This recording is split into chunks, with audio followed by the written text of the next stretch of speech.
Retro game compilations are a great way of experiencing older gaming gems without the faff of setting up older systems. We know the purest experience is playing the original consoles, but these compilations are really accessible and great for a nostalgia trip or even let a younger audience experience games they may have missed out on. So as we're looking at retro, it's a no-brainer that I include my good friend NicktendoWii in this video, where we'll be talking about a couple of retro compilations we like or think are noteworthy. I'll be kicking off the proceedings with the Sega Mega Drive Ultimate Collection. Known as Sonic's Ultimate Genesis Collection in the US, this compilation was released for the Xbox 360 and PS3 in 2009. After playing the Super Nintendo a bit when I was young, the Mega Drive was the console I started gravitating to and playing more of, so this collection is a great nostalgia trip for me. On the disc you've got a selection of 40 different Mega Drive games including Comix Zone, Ecco the Dolphin, Golden Axe 1, 2 and 3, Streets of Rage 1, 2 and 3 and a handful of Sonic games. My favourites are Sonic 2, Streets of Rage, Columns and Ecco the Dolphin. As well as 40 Mega Drive games, you've also got 9 extra arcade and Master System games such as Fantasy Zone, Alien Syndrome and Space Harrier. A great feature of the game is that it allows you to save your progress in each title. It's a great option if you're finding a particular game tricky or you're just a bit strapped for time. There's a couple of screen options you can alter to your liking, such as adjusting the size of the screen, and there's a smoothing option as well which makes the games a little more HD-like, but I'm not really a fan of it and I prefer the original style, and I'm guessing most people would. 2-player is intact for the relevant games, but sadly there's no online multiplayer like you'd see in some of the Xbox Live Arcade counterparts like Sonic 2. To be fair, you're not really going to find anyone online anyway. Anyone that knew my gaming habits in the previous generation knows that I was quite fond of unlocking achievements, as you can see. The achievements in this game aren't too hard to unlock, but they cover a lot of games, so it's a great way of getting players to try each one out. Each game can be rated out of 5 on the menu selection, so you can find your favourites a bit more quickly. Also, each game has a little written and visual history when you select the museum option for it. Lastly, in the extras you've got some short interviews with some original developers and producers of some of the games. These give a little insight into the games, but tend to be a bit rambly. Shun Nakamura just ends up going on about Silver from Sonic 06, and that game stinks. Overall, the compilation is a great collection for anybody who's fond of the Sega Mega Drive or just enjoys a bit of 16-bit gaming. Plenty of classics all in one package.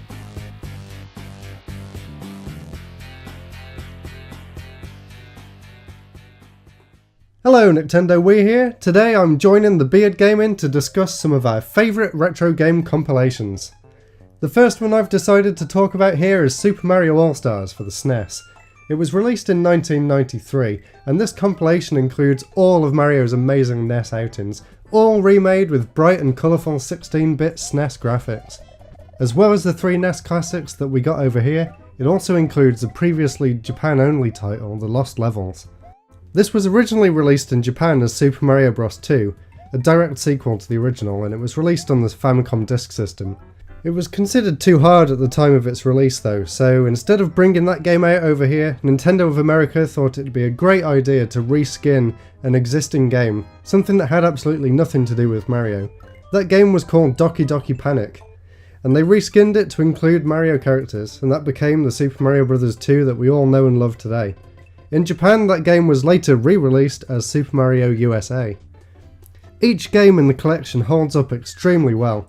The original Super Mario Bros. Is still one of the best feeling platformers ever, with super precise physics and really fast and fun gameplay. It's always a joy to go back to. Lost Levels is a brilliant sequel for those that want more classic Mario gameplay and a bit more of a challenge.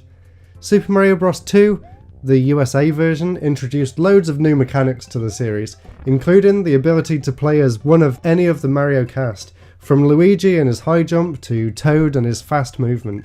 It also introduced everyone's favourite Mario character, Birdo. Mario 3. This game is still thought of by many people to be the pinnacle of 2D platforming. It really is an incredible game. From the crazy variety in the levels and the environments, to the many fun new power-ups, this is easily one of the best games ever made, and everyone should play it at least once. Later on in the SNES's life, there was another version of Mario All-Stars that was released, which also includes Super Mario World. Obviously, if you can find a copy, then this would be the one to get. The original version of All-Stars, the one that I'm showing in this video, was also released on the Wii for Mario's 25th anniversary, so you can also play it on the Wii if you have one of those. As the game came bundled with the SNES that I actually had growing up, I have a huge fondness for this game and for the art that they used on the box. I just love this image of Mario in the Magician's hat. It brings back so many good memories. And while I'm on the topic of Mario All-Stars, I just want to show you a clip from this VHS tape that came out around the same time. I hate to tell you, thrill seekers, but it's time for me to go. Have fun on your Super Nintendo. And this may sound strange, but I'll be back. Hasta la vista, baby. Hey, not so heavy on the interaction. So if you haven't gathered already, I could go on and talk about this game forever. But I better stop now and pass back to the Beard Gaming. Go easy on the Ninteraction! Have fun on your Super Nintendo, Nick. Now, I guess this is a questionable choice with the definition of retro gaming, but Half-Life 2 is now 14 years old, so everything becomes retro at some point. The orange box on Xbox 360, PS3 and PC includes a fine selection of Valve games, with Half-Life 2 being the centre point. The games included are Half-Life 2, Episode 1, Episode 2, Portal and Team Fortress 2. Soon as you boot the game up, you're greeted with a simple and nicely designed menu, allowing to choose the game you want to play. Now, what can I say about Half-Life 2 that hasn't already been said? It's renowned for being one of the best first-person shooters ever made. It's a fantastic adventure as you escape City 17 and traverse through many different environments, shooting Combine and zombies with loads of different weapons. One of my favourite moments is when you hit the town of Ravenholm. For an action-packed game, this level provides a really creepy atmosphere as the zombies shuffle towards you with their uncomfortable screaming. This level provides some cool ways of killing them too.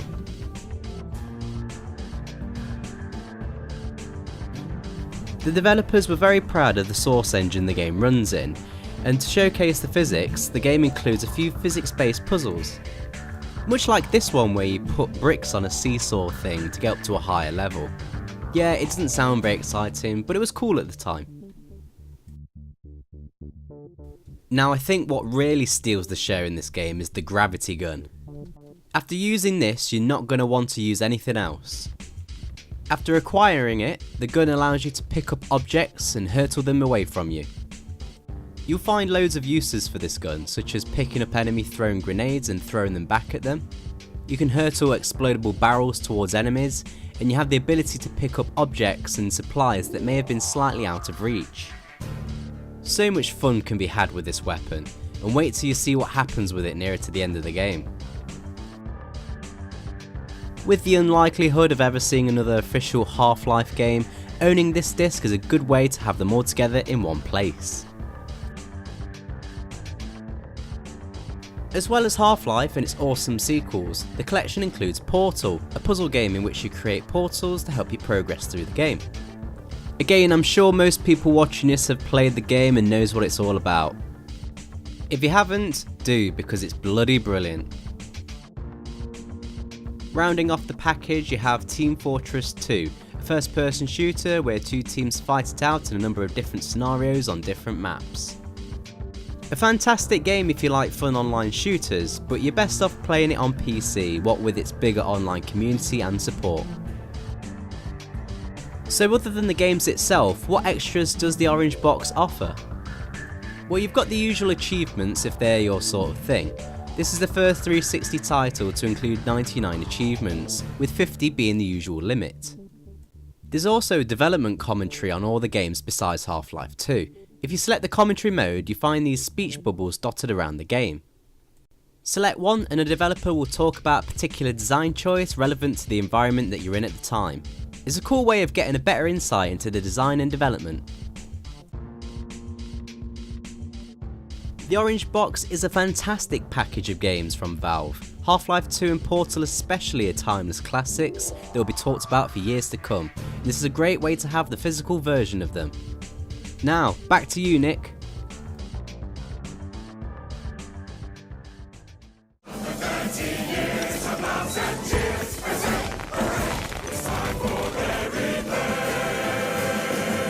So the second game I'm talking about here is Rare Replay, released for the Xbox One in 2014.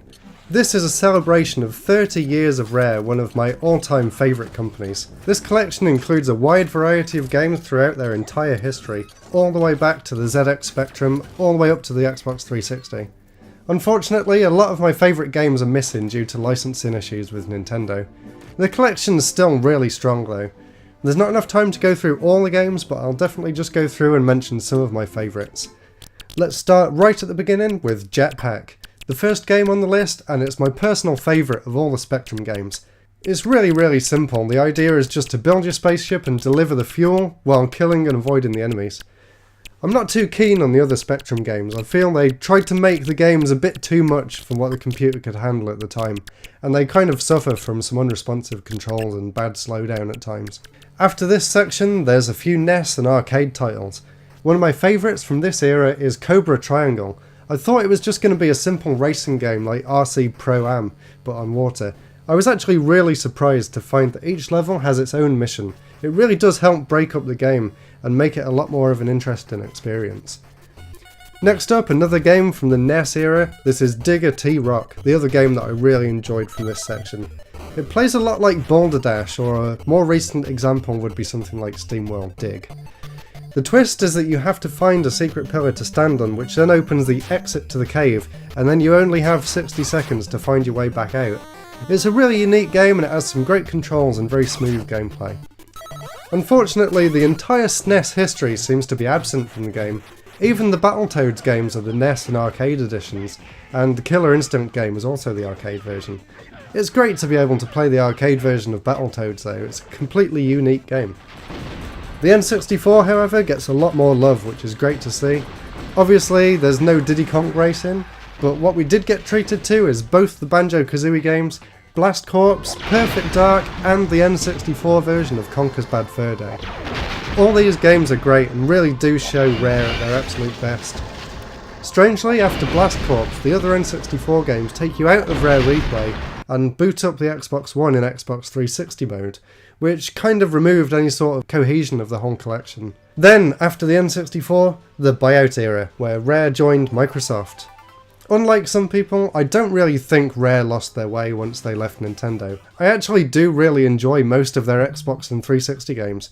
Grabbed by the Ghoulies is a fantastic example of that. It's a really fun, arcade-style adventure game. It's also great to see Cameo and Viva Pinata on the collection. Jetpack Refueled next. This is one that I've never actually played before, and it's really fun to play a remake of my favourite game on the Spectrum. It's pretty easy and fun, but I still ended up playing for quite a while. Banjo Nuts and Bolts was quite a divisive game when it was launched, but I absolutely loved it, and I'm very much looking forward to playing it again on the Xbox One. So, apart from the games, that's not all. Rare Replay has a whole treasure trove of unlockable extras. Each game has 10 challenge milestones for you to aim for, and all the achievements that you got from any of the 360 games carry on over to Rare Replay. You can use these achievements and these milestones to unlock videos and interviews with some of the Rare creators. It's really interesting to see, and they actually show quite a lot of interesting stuff. These videos are, however, available on YouTube, so don't feel like you have to go and pick up the collection if you just want to watch the videos.